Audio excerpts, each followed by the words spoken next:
Salutations à tous, frères et sœurs. Salamou, Kaka, Nadada. Salutations à toi également qui viens de découvrir cette chaîne Zoulassan officielle. C'est toujours le frère Constant Motati Timbe.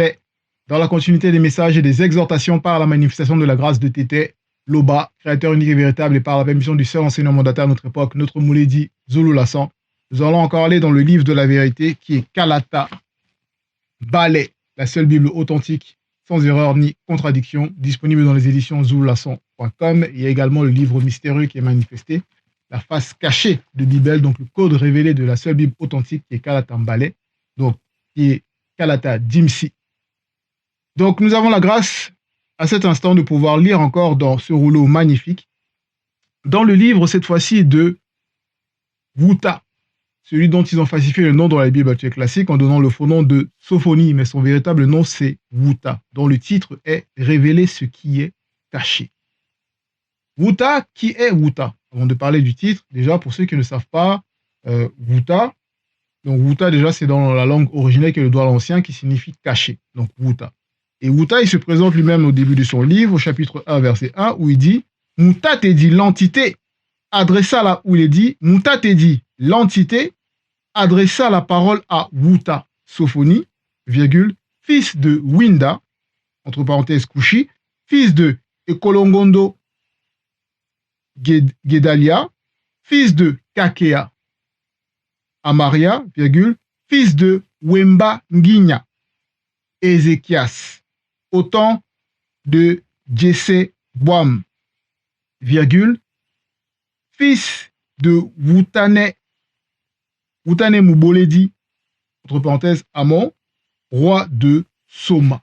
Donc, Wuta, c'est un Mutopeda Mundi.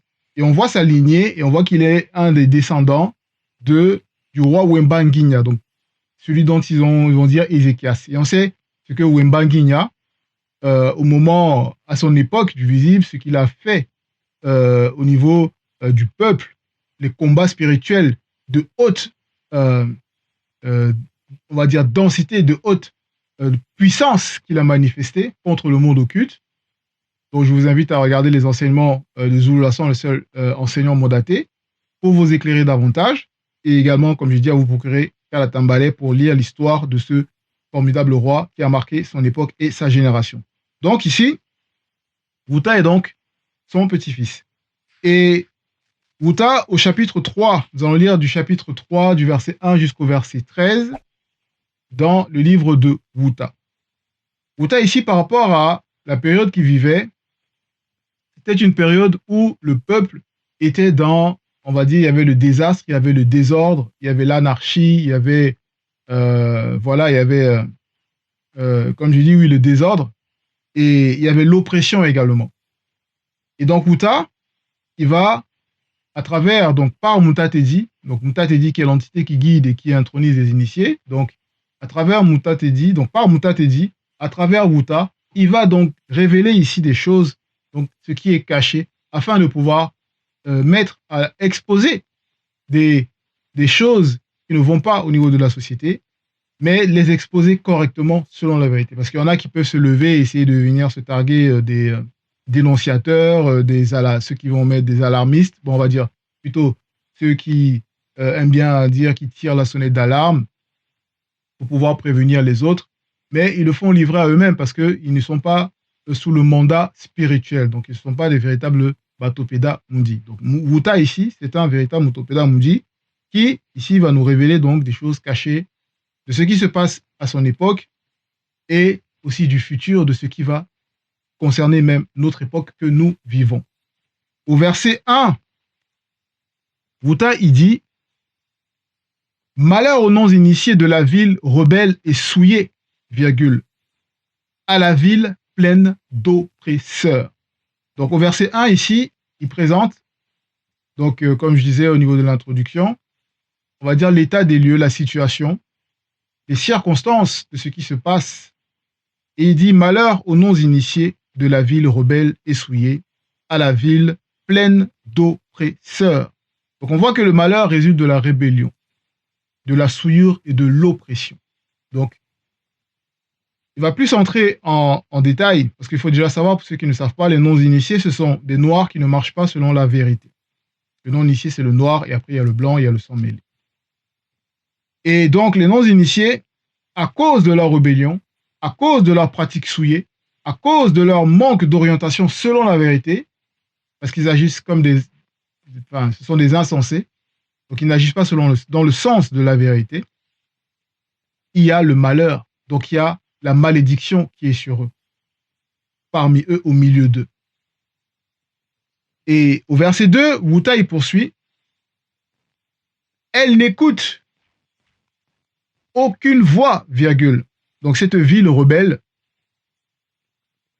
remplie d'oppresseurs, donc dans l'oppression, comme on peut voir, il y a peut-être des personnes donc, qui, à cause de leur statut, à cause du pouvoir qu'ils peuvent avoir dans cette réalité du visible, oppriment les autres, votent des lois abominables pour essayer de d'enclaver une certaine partie de la population, qui est de l'injustice, qui soit manifestée.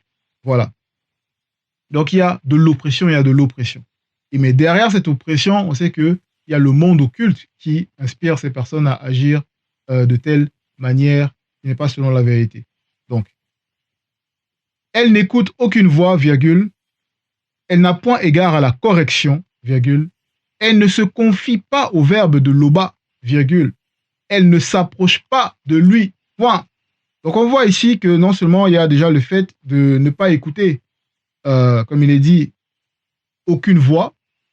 Donc dans cette ville-là, les personnes, le comportement de ces personnes, parce que ici, donc, ce sont des manifestations de comportement qui sont exposées ici par Wouta. Donc, ces personnes-là, en fait, sont leurs propres chefs, mais livrés à eux-mêmes. Vous voyez? Et ils n'acceptent aucun conseil. C'est-à-dire qu'ils marchent selon leur propre voie, ils sont dictés par leur âme qui est aveuglée, donc par le désir et l'émotion de leur âme aveuglée par le voile de l'antivérité. Donc, elles n'ont point égard à la correction. Donc, peu importe, même si du spirituel, il est manifesté la correction, le châtiment, ils n'en tiennent pas, ils ne considèrent pas ça. Ces personnes-là ne considèrent pas le châtiment, ne considèrent pas les avertissements, ne considèrent pas le redressement, donc la correction. Elle ne se confie pas au verbe de Loba. Ça veut dire que même dans les projets que ces personnes vont faire, vont manifester, elles ne vont pas consulter le verbe de Loba. Donc ces personnes, voilà, vont se lever le matin, vont faire un rêve, ou vont voir quelque chose, vont désirer quelque chose, vont vouloir cette chose, manifester cette chose comme les autres, mais ces personnes convoitent, en fait. Donc sont dans des mauvais désirs, et ne confient pas leurs projets, ne confient pas leurs désirs, ne confient pas leurs aspirations au verbe de Loba. Elles ne s'approchent pas de lui. Et en cela, ces personnes ne viennent pas spirituellement par la prière. Donc, même dans leur comportement, ne s'approchent pas du verbe de Loba. Ça veut dire que le verbe de Loba, c'est un feu, comme un feu, c'est un feu dévorant. Le fait de s'approcher du verbe de Loba, c'est s'approcher de la lumière. Et quand on s'approche de la lumière, forcément, la lumière éclaire tout notre être. Donc, tout ce qui est ombragé, tout ce qui est ombre et tache, donc le verbe expose cela. Donc, ces personnes ne s'approchent pas du verbe de Loba parce qu'elles ne veulent pas être exposées. Elles ne veulent pas que ce qu'elles cachent dans le secret soit mis à la lumière. Cela ne s'approche pas, à cause de leur comportement, du verbe de Loba. Au verset 3, Wouta dit, toujours par rapport à cette ville rebelle, dont on a vu déjà les comportements aux 2 versets précédents, ces chefs au milieu d'elle sont possédés par des démons lions rugissants. Point virgule.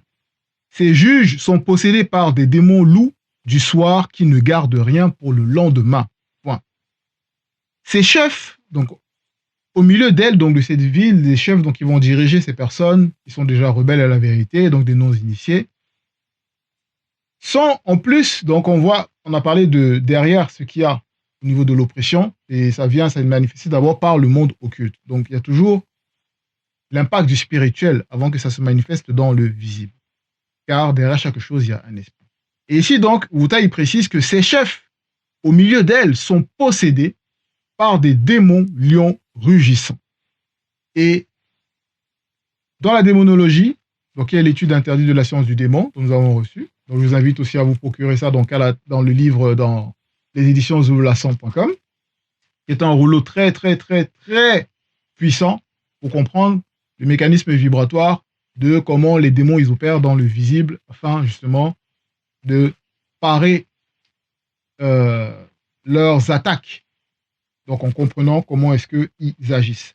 Et dans la démonologie, dans l'acte 7, donc chapitre 1, verset 94,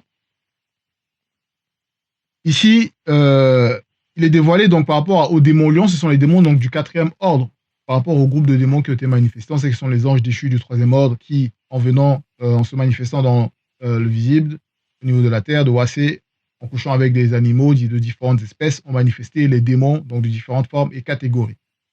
Donc il y a différents groupes, il y a 4 groupes, et là, les démons lions font partie du 4e groupe. Et ces démons lions, en fait, ce sont les sphinx. Ce sont les sphinx. Voilà. Mais ici, c'est précisé donc des démons lions rugissants. Rugissants. Les démons lions rugissants. Et ces démons lions rugissants, comme on peut voir dans Acte 7, dans le livre de la démonologie, chapitre 1, verset 94, page 35, comme j'ai dit. Vous pouvez, voilà. Il dit, il existe 94, il existe plusieurs sortes et aspects de démons lions. Voilà, plusieurs sortes et aspects de démons lions. Entre parenthèses, d'autres démons fauves. Les démons lions sont dotés d'une force et d'une puissance incroyables. Vous voyez? Ils sont dotés d'une force et d'une puissance incroyables. Et on peut voir dans différents passages, même par rapport à celui dont ils vont dire Samson, mais son véritable nom c'est Esombewe, et il était noir. Il a lutté face à un démon sphinx, donc c'est un démon lion. Et voilà. Il y a d'autres exemples même par rapport à la démonologie, comme dans le livre d'Amos, chapitre 3, verset 10. Comme le berger initié arrache spirituellement de la bouche du démon lion sa proie, ainsi se sauveront les enfants connus de Wassé qui sont assis dans le village de Korbei, trébuché, Dene O Ndongo. Voilà. Donc les chefs de cette ville rebelle sont possédés par cette espèce de démon. Et on a vu que ce sont des espèces, donc des démons qui sont terriblement puissants et dangereux. En cela, on voit derrière les régimes autoritaires la tyrannie, la barbarie dans les gouvernements, les sociétés, où voilà, il y a toujours des meurtres, toutes ces choses abominables, l'oppression, il y a des vols, des viols, le désastre, le désordre. Voilà, on voit les démons qu'il y a derrière. On voit ici cette espèce de démon qu'il y a derrière. Donc on poursuit dans le verset 3. Ces juges sont possédés, comme on l'a lu, ces juges sont possédés par des démons loups du soir qui ne gardent rien pour le matin.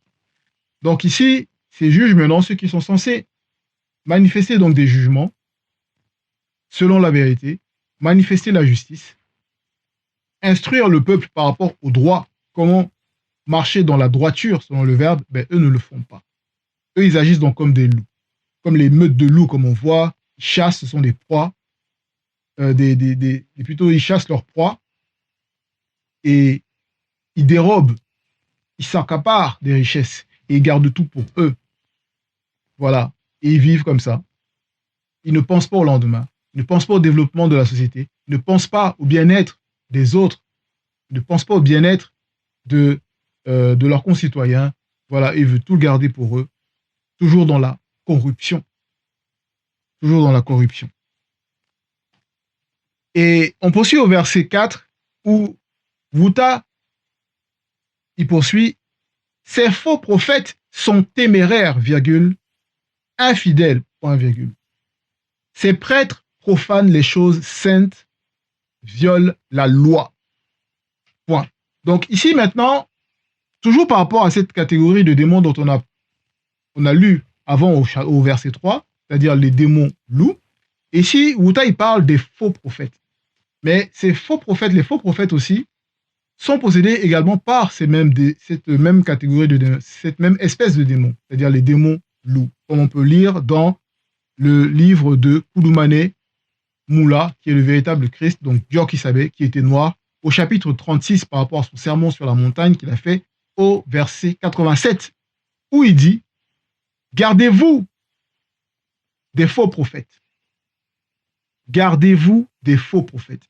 Ils viennent à vous comme des brebis, virgule, mais au-dedans, ils sont possédés par des mbo et idi mamundima bobé, entre parenthèses, démons loups. » Donc, on voit que cette espèce de démon, quand elle agit, elle possède les personnes qui vont manifester donc des comportements qui vont venir comme des brebis, ils vont venir avec des apparences de personnes belles, de personnes droites, de personnes voilà, qui sont sans soupçon de faute, vous voyez. Mais derrière, en fait, ces personnes ont des mauvaises intentions, ces personnes égarent le peuple, tordent la loi, parce que ce sont des faux prophètes, et voilà, donc ils viennent raconter du n'importe quoi. Et non seulement, donc, on voit, ils sont téméraires, ces faux prophètes sont téméraires, donc ils sont dans l'exagération, ils sont dans l'excès par rapport à leurs abominations. Et on voit même l'exemple par rapport à des Makosso, ceux qui se disent des généraux, général, bref, avec tous leurs surnoms là. Et que ce soit Gédéon, Gédéon, tout ça là, ils sont là, vous voyez, dans l'exagération par rapport au fait par rapport à ce qui manifestent. Ils sont là, ah, les dieux m'a dit, oh, les ceci, ils insultent, ils parlent mal, ils sont grossiers, ils sont vulgaires. Vous voyez, par rapport à leur comportement. D'autres, ils peuvent venir, peut-être ne pas crier dans les rues comme ça, ou manifester les comportements, mais ils vont venir avec sous une autre forme. Sous une autre forme. Mais au-dedans, ils sont infidèles aussi. Ils sont infidèles. Donc, vous voyez, dans le comportement, ils vont tromper leurs femmes. Ils vont même pas déjà appliquer, même par rapport au livre même qu'ils utilisent, la Bible actuelle classique, falsifiée, de l'histoire de l'homme noir. Ils vont même pas s'appuyer sur ce qu'ils lisent. Ils vont juste interpréter par rapport à leur mauvaise nature, par rapport à leur désir corrompu. Vous voyez? Par rapport à ce qu'ils veulent accomplir derrière. On poursuit au verset 4. Ces prêtres profanent les choses saintes. Vous voyez, donc maintenant il y a les prêtres là qui, eux, vont profaner des choses saintes. Ils sont censés être des purificateurs du peuple en étant prêtres, mais par leur comportement, par leurs agissements, ils vont induire le peuple en erreur. Donc, ils vont profaner les choses saintes. Comme par exemple, il y a une loi qui est sainte par rapport au mariage. Le mariage, c'est entre un homme noir et une femme noire. Et le mariage mixte est interdit. Donc, entre un homme noir et une femme blanche ou d'une autre race non noire, c'est interdit. Et vous voyez, il y a des prêtres donc, qui vont non seulement profaner la race noire, ils vont aller avoir des mariages mixtes, prendre des femmes d'autres races, donc des femmes blanches et tout ça. Et en cela, ils violent la loi par leur comportement. Vous voyez, par leurs agissements. Et en cela, les générations d'après vont voir ça. Ils vont dire, oh non, ils vont dire, oh, c'est un homme de Dieu, c'est ceci, regarde, il a pris une femme blanche, donc ce n'est pas grave, donc on peut se mélanger, c'est le métissage, donc le métissage, c'est l'avenir, ça va enlever les problèmes et tout ça. Mais arrêtez de délirer. Le métissage a été manifesté par les anges déchus du troisième ordre à cause de l'hybridation qu'ils ont fait pour introduire une nouvelle race contre le peuple noir. Donc c'était pour enlever le peuple noir par rapport à la terre à Wassé. Parce que le peuple noir est l'héritier de l'univers, descendant de Moto et de Muto, le premier homme noir et la première femme noire. Vous voyez? Donc en cela déjà, ouais, ils violent la loi. Ils violent la loi.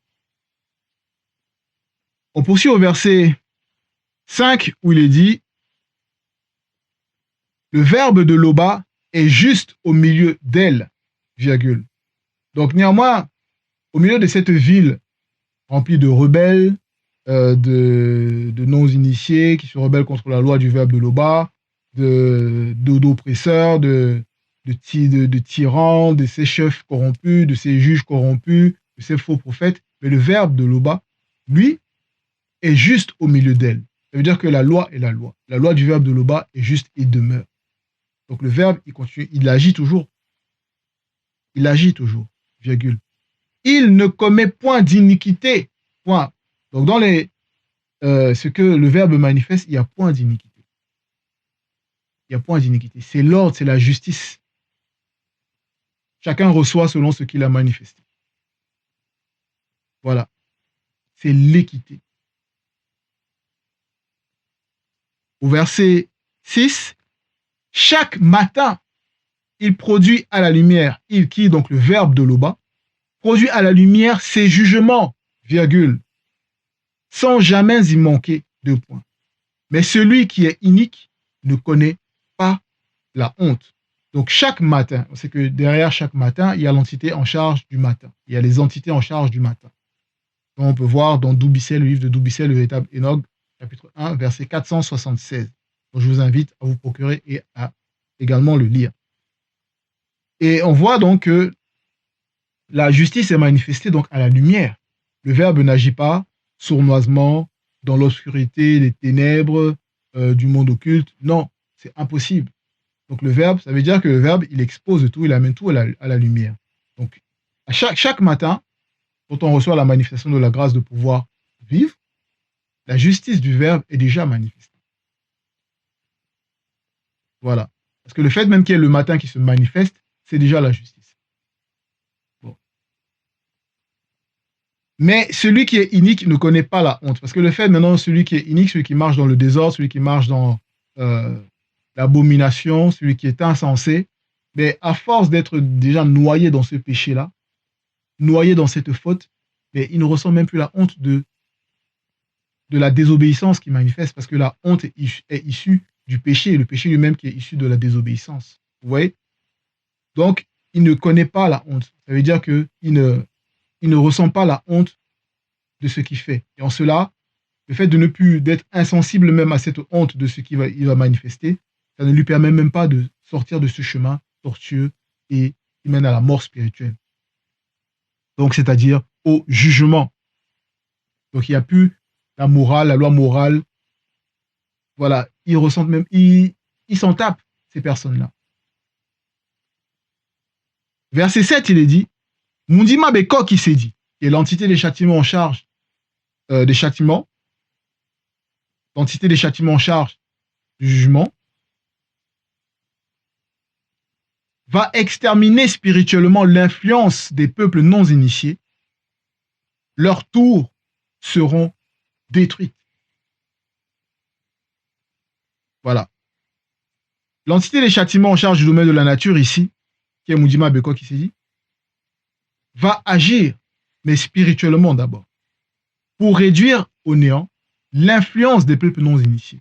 Les peuples, donc vous voyez différents peuples non initiés par rapport à leur tradition, par rapport à ce qu'ils manifestent comme coutume. Vous voyez, les lois qui vont manifester, ils sont là à fond dans la polygamie, dans des cultes du crâne, dans toutes ces choses. Et ils influencent comme ça, donc des générations et des générations, c'est-à-dire, voilà, qui vont naître dans leurs abominations de religion, à perpétrer ces abominations. Vous voyez? On peut voir leur influence même dans les films, les séries, au niveau de la politique, au niveau de... Voilà, dans toutes les catégories de la société, quand il y a les non-initiés, il y a cette influence occulte-là qui manifeste. Eh bien, Mundima Beko qui s'est dit, va exterminer spirituellement cela. Ça veut dire que leur influence sera réduite à néant.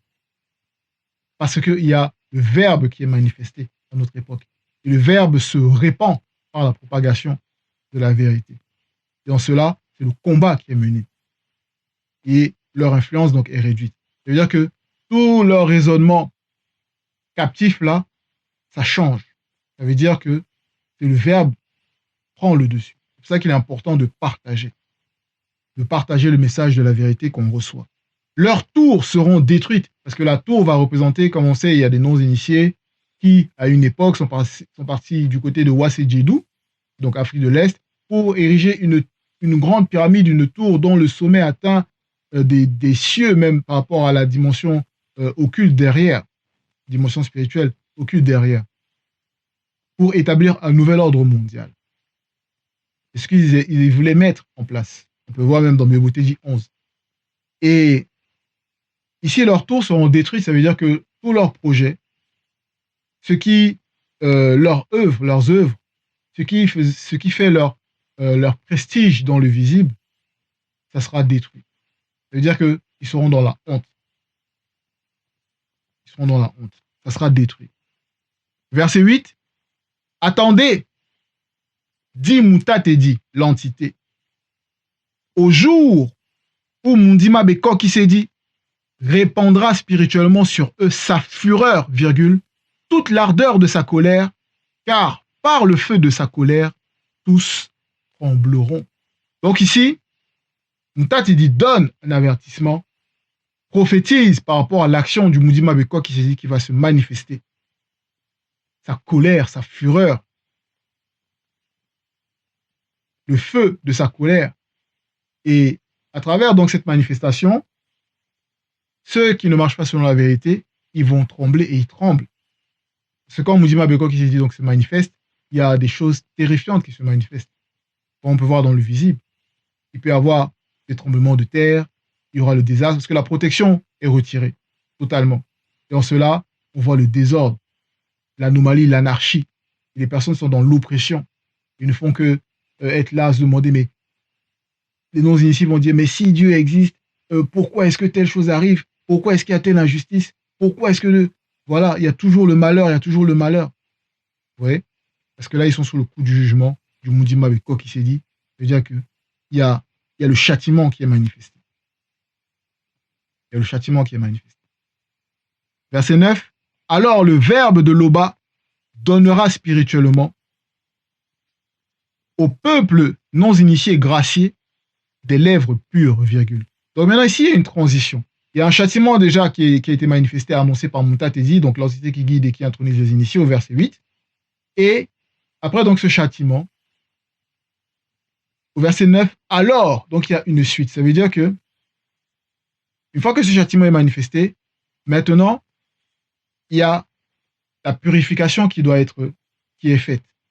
Alors le verbe de l'Oba donnera spirituellement au peuple non initié gracié.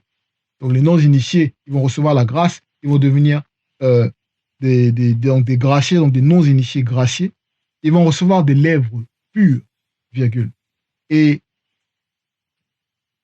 après avoir, c'est-à-dire après que le verbe de l'Oba les eut visités spirituellement dans leur intimité, afin de les sortir, leur enlever le voile de l'antivérité. Et là, alors le verbe de l'Oba donnera spirituellement, donc initiera, nourrira, donc de ses enseignements, de ses préceptes, de ses recommandations. Donc ça, c'est la nourriture solide qu'ils vont recevoir, afin maintenant de parler avec justesse, avec précision, avec pureté, donc des lèvres pures, donc sans anomalie de langage. Afin qu'ils invoquent, on poursuit au verset 9, afin qu'ils invoquent tous le nom, c'est-à-dire le verbe de l'Oba, donc le nom de l'Oba, pour servir l'Oba d'un commun accord. Donc l'Oba qui est créateur unique et véritable. Et on sait que son nom, c'est son verbe. Donc, la vérité. Mais il y a encore beaucoup plus de profondeur par rapport au nom de l'Oba. Mais bon, ici, comme il est dit, par rapport à cette période, c'est ce que nous vivons. On a reçu la grâce, on a reçu les enseignements, on continue à recevoir les enseignements par la manifestation de la grâce de Tété, donc de l'Oba, pour être arrivé donc à ces lèvres pures, mais totalement pures à 100%. Et invoquer ainsi, donc, l'Oba, d'un commun accord, voilà, et le servir. Donc, être disposé, être au service du verbe de l'Oba.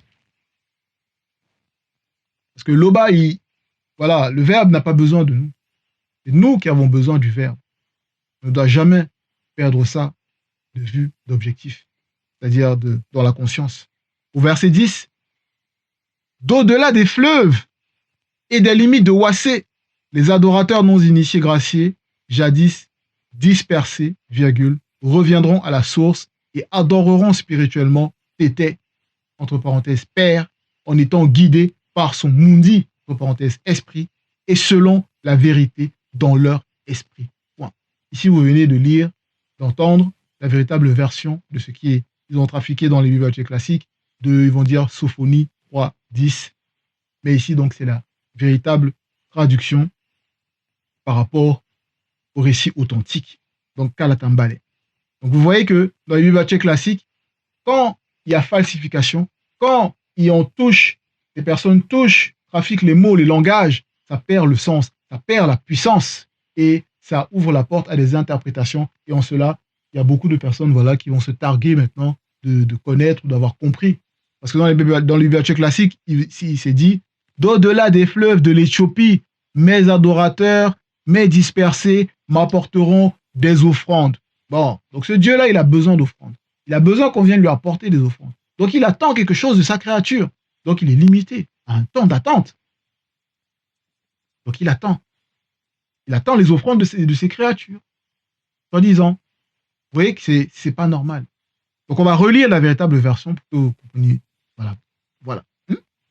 D'au-delà des fleuves et des limites de Wassé. Wassé, c'est le véritable nom de ce que actuellement ils nomment Afrique. Dans les bibliothèques classiques, ils vont dire d'au-delà des fleuves de l'Éthiopie. Ça, c'est les noms par rapport à la traduction. On dit Éthiopia, voilà, le pays de ceux qui ont le visage brûlé, la terre des Noirs et tout ça. Non, voilà. Par des traductions, des interprétations de génération en génération. Mais c'est Wassé. Les adorateurs non initiés, graciés, jadis dispersés. On était dispersés. D'autres sont en Europe, en Amérique, dans d'autres territoires, Russie, bref, voilà, un peu partout. Donc il y a un rassemblement qui se fait d'abord premièrement spirituellement par rapport à l'enseignement que on a tous reçu, chacun à son époque, dans sa circonstance, mais qui nous amène au même point. L'adoration. Mais l'adoration comment?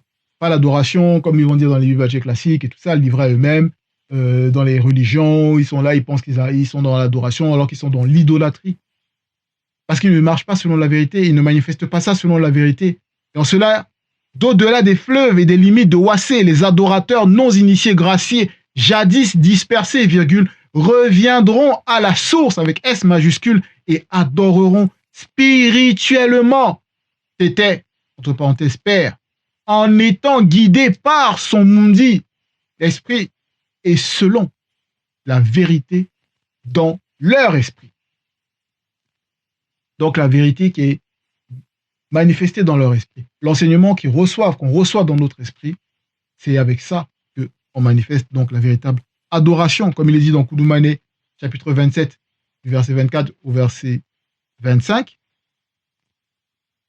Car tels sont les adorateurs qui sont aimés de Tété. Point. Ils doivent l'adorer avec l'aide du Mundi Musangi, entre parenthèses, Saint-Esprit. Vous voyez? Donc, on comprend le processus ici. Wuta, il nous dévoile le processus, le mécanisme vibratoire par cette prophétie, la prophétie que nous vivons actuellement. C'est cette prophétie que nous vivons. Et il nous dévoile en profondeur, en précision, comment l'adoration doit être manifestée. C'est selon la vérité, avec l'aide du Mundi Musangi, selon la vérité, dans notre esprit. Donc s'il y a un mensonge, s'il y a des anomalies, ce n'est pas bon. Verset 11. En ce jour-là, tu n'auras plus à avoir honte de toutes tes actions par lesquelles tu as péché contre la loi du verbe de Loba. Point virgule.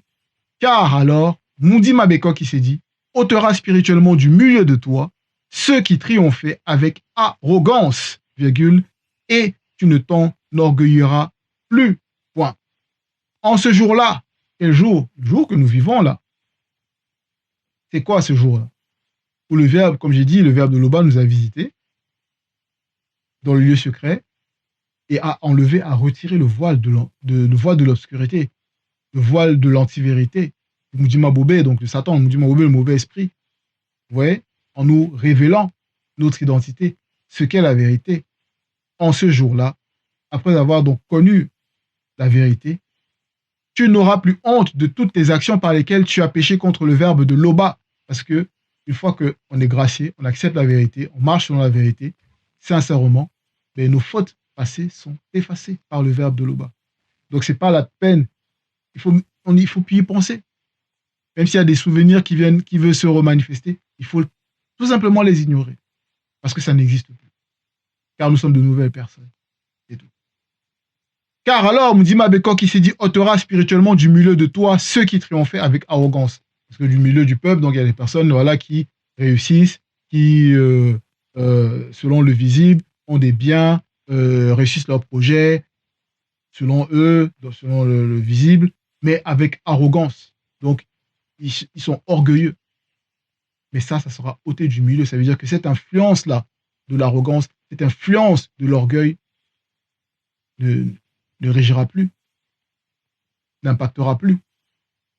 Vous voyez? Donc il y a la barrière, c'est la protection en fait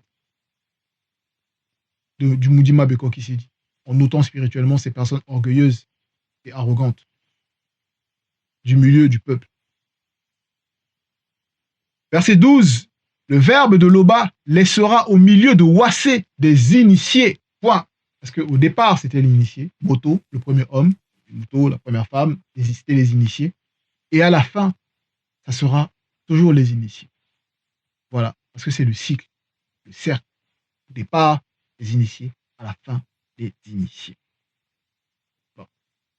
Au verset 13, il est dit, les restes des non-initiés graciés ne commettront point d'iniquité. Donc les restes, il faut comprendre par là la descendance, les générations qui vont venir, les autres qui vont recevoir aussi le message en leur temps, selon le verbe de Loba, ne commettront point d'iniquité. Donc il n'y aura pas d'iniquité. Ils ne diront point de mensonge. Il n'y aura point de mensonge. Et il ne se trouvera pas dans leur bouche une parole trompeuse. Donc ils vont être là, essayer d'arnaquer, de mentir, de détourner. Vous voyez? Mais ils paîtront, donc ils vont se nourrir, virgule, ils se reposeront, virgule, et personne ne les troublera. Donc on voit ici les étapes par rapport à ce qu'on a vécu, ce qu'on vit, et ce que d'autres aussi vont vivre. Ceux qui auront la grâce aussi de recevoir cette magnifique parole, cette magnifique grâce. Voilà. C'est de marcher dans la droiture, ne pas mentir, ne pas tromper, mais se nourrir des fruits agréables, c'est-à-dire de l'enseignement. De l'enseignement. Voilà. Afin de pouvoir entrer dans le repos. Et dans ce repos-là, il n'y a point de trouble, donc de ne point être troublé. Même s'il y a des circonstances qui se manifestent, oui, voilà, les démons, on sait qu'ils attaquent toujours pour essayer de... Voilà. Mais on est dans la tranquillité, parce que c'est dans le calme et la tranquillité qu'est notre salut. Vous voyez? Donc c'était ça, le dernier verset pour cette exhortation. C'était Loba, créateur unique et véritable, est toujours glorifié. Ainsi soit.